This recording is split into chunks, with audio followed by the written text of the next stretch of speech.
Bow, bang, bang. 21-year-old passport bro here today, ready to give the knowledge. I pray to God he allows me to get this message through and I can talk to you guys. Today, we need to talk about black people being our own worst enemy. And you know, coming in the recency of the Quavo shooting and all these rappers dying, PNB Rock, I've kind of seen like, you know, we kind of have this like shoot first, think later mentality. We see something we like from somebody else, all right, shoot him first. We don't think about it. We don't think maybe that guy has a family. Maybe this man doesn't even deserve to die. Maybe this isn't a smart choice. But we so accustomed to this emotional behavior that it's just like shoot first, think later. And I guarantee you a lot of the shooters and killers, bro, sometimes after that shit, they start regretting it.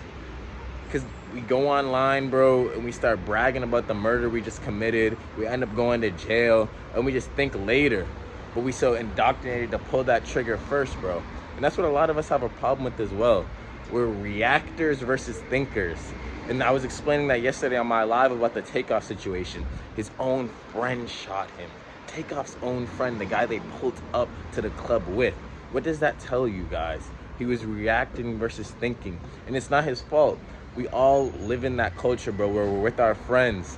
You're with somebody who's famous. You're drunk, you're high, you got guns on you. He's just so hyped up in the fact that I'm living this famous lifestyle. He's not thinking twice, bro. He's just reacting. So when a nigga says something he don't like, bow, he pulls out his gun. He's not thinking, maybe this shit could get us all fucked up. Maybe I could even shoot my own fucking friend. Nobody's thinking that. Everybody's just reacting to what that bitch is doing, reacting to how people are treating you. And we gotta understand that shit's getting us killed, bro, and it's hurting our community. We need to be more thinkers rather than reactors, bro. We so quick to pull out that gun. Bro, I said this to my friend the other day, bro. It's like, we're so quick to pick up that gun before our Bible. We're so quick to handle our issues with that gun rather than God.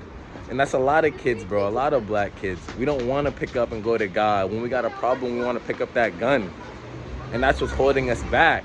That's what's keeping a lot of our youth in prison. And a lot of people aren't able to grow up and do what they need to do. It's a shame, bro. But to actually fix that, bro, it goes back to our emotional problems. We're thinking with our emotions too much. I think as a whole, the community needs a better way to deal with emotions. And I'm not saying like I understand everybody's emotional pains, but at the end of the day, bro, I think it would be better if us young black males, bro, who are committing all of these crimes, we have an outlet to voice what we're feeling to people. Because most of us, our fathers ain't around, bro. And our mothers, bro, they're emotional too. So you're just putting emotions with emotions. We need to start putting emotions with logic and letting logic take over and letting logic lead the way. Our emotions are so bottled up inside, bro. And it's in turn making us want to pick up these guns and pick up these triggers and murder our own people. And it's a shame, bro. We're keeping our population down the more we decide to pick up that gun. And the thing is, a lot of black kids, they don't even want to pick up that gun. They feel like they have to protect themselves, to feed their families, to fucking survive. You know how crazy that is? We put more trust in that gun than God. And that shit's coming back to bite us, bro, as we see our influential figures die. Everybody we love die, bro. We see our younger brothers going to jail. Bro, I seen one of my older homies, bro. He always used to explain this to one of my other friends, bro. He's like, bro, understand this. When you get that gun, bro, you're gonna have to use it. You're inviting that energy. Either you're gonna have to protect yourself or you're gonna have to shoot fire, bro. That's just how it is. When you pick up that gun, that energy's with you. So don't pick it up if you don't want to use it. And a lot of us black kids, we don't understand that. Just because we got a gun, it's not a toy. It's not something that I got it, I'm not gonna have to use it, let me flash it around. Nah, bro, you're gonna have to use it now. It's energy. And if a lot of us heard that shit, we'd start understanding that, okay, I don't even want to invite this energy in. Let me not pick up this gun. But like I said, bro, a lot of us, we feel like we have to get what we want, to survive. Because this shit is the jungle as a black man. That's why I'm not saying nothing's wrong. I'm trying to come from a logical point of view. It is a jungle, bro. Somebody can take your life. And just like you walking down the street in a black neighborhood, I always say this. Right now, I'm literally in a white neighborhood, bro. I'm with a bunch of white people, bro. Not once for 1 second am I thinking somebody here could rob me and somebody here could hurt me.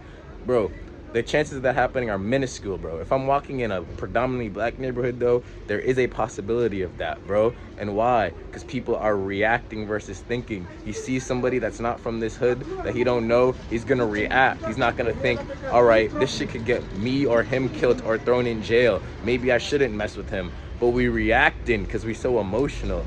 See somebody you don't like, he says something you don't like, we react. All right, let me press that nigga. What he said something I don't like, let me fight this nigga. It's like, bro, think for a second. You about to get your life thrown away and my life thrown away just because you're reacting to some shit based off emotion and not thinking logically. That's one thing. A lot of us black people, and it's a shame, we don't have nothing to live for. So we're willing to give that shit. But we're willing to fucking throw our own lives away. As young black men, we're willing to throw his life away and my life away because we have nothing to live for. And that stems in we need to get stuff to live for, bro. When you have poor education, you're gonna end up in a poor job.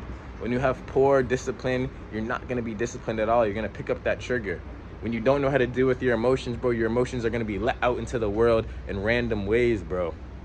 That shit's crazy. Malcolm X said that shit.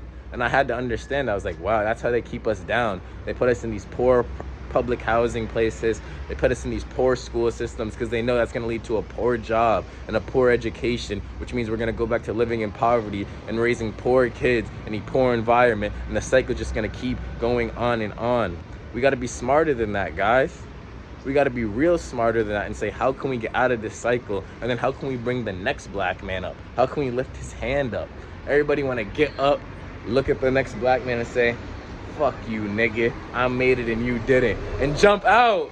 But no other community does that, bro. Notice how if a white man starts a business, bro, him and his sons is on. Everybody he know is on. They got a job. They got a fucking place to do work. But as soon as we do it, bro, it's every man for himself. And that shit ain't gonna cut it, bro. That's crazy as fuck to think about. I got another fucking story, bro. It was like, it was telling me, my friend said it to me too. Usually the innocent guy gets hurt in this fucking crossfire shit and all this shooting bullshit. Same with Takeoff, bro. He was innocent. He wasn't doing nothing. He was just there. But that's what happens when you're doing that fucking killing mindset and you're reacting versus thinking, bro. Another story, guys. So my friend, bro, he was literally had one of our white friends, bro, with him. He was pulling up to the club. They had guns in the car and shit. And then this shit popped off, bro. They started robbing it again. They almost shot at the vehicle, and one of my innocent friends almost got hurt.